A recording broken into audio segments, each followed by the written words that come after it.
Hi everyone. This will be the last video in this year's Movember campaign. There's no character, no theme, just me and my mustache talking to you about mental health and suicide prevention. It's a heavy topic, and if you're not in a good place right now, I encourage you to stop the video here. But please know that I will leave it and the other videos up on my channel should you ever need or wish to watch them again. According to Movember, globally, a man dies every minute due to suicide. In Canada, 75% of suicides are men. Now, these are obviously unusual and difficult times for everyone. The pandemic, of course, has affected everyone around the world in different ways. One repeated comment, though, that I've seen in a lot of the research that I have done, and it's noted on the Movember's website as well, is that young people, especially teenagers and young adults, are struggling with their mental health in these uncertain times. While Movember is about men's health issues, mental health is an issue that spans generations, all genders, and ethnicities. So this video is for everyone. Talking about mental health is difficult, whether someone else's or your own. I can attest to this. As a case manager, I spoke to dozens of people about whom I was concerned for their mental well-being. But I can assure you that talking about it won't plant the idea in someone's mind, and not talking about it won't make the problem go away. You don't have to be a doctor or counselor to have these conversations. Often, it's family members or friends who are in the best position to notice changes and to reach out. Movember has a very simple 4-step process to help you if you're thinking of having this kind of conversation with someone you care about. First, though, before having the conversation, you need to make sure that you're ready to do so. Are you in a good state of mind? Do you have time to devote to the conversation? If they aren't ready to talk, or don't want to talk to you, are you okay with that?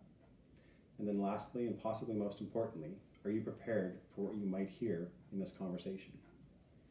Once you are ready, set a time to talk with them.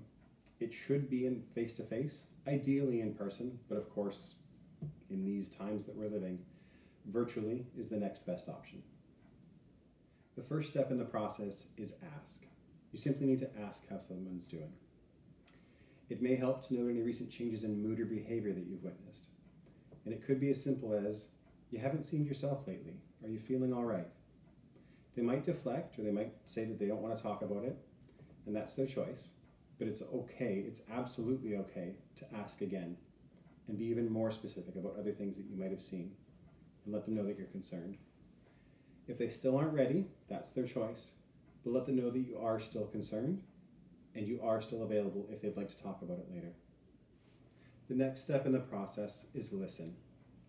You just need to devote your full attention to what they're saying. It's also incredibly important to ask follow-up open questions, such as, that seems tough. How long have you been feeling that way? It's important to empathize, not to judge, not to diagnose, but simply let them know that you're hearing what they're saying and you understand what they're saying. The next step in the process is to encourage action. Start simple. Ask if they're getting enough sleep. Are they exercising? Are they eating properly? Ask if they felt this way before, and if so, was there something they did last time that might help now? Encourage them to talk to somebody else as well, whether that be a friend, family member, or colleague, doesn't matter. If they felt this way for more than 2 weeks, encourage them to speak to their doctor.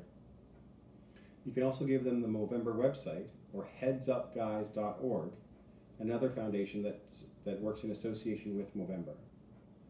If you're ever concerned that someone is in crisis, whether that be the other person or you, call 911 or go to the nearest emergency room. The last step of the process is to check in. Plan and agree on a time that you'll reconnect in the next few days or a week or so. This demonstrates that you care enough to do so, but will also let you see if there have been any changes for better or worse. These conversations are hard, and it can be difficult to know how to proceed.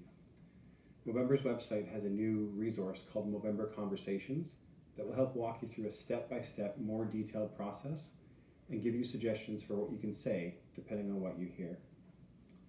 Lastly, you need to ensure you practice some self-care after these types of conversations, but also especially if you ever experience the loss of someone due to suicide. If you're struggling, either in general or in that tragedy, please seek help for yourself. I am also here should you ever need to talk. Thank you.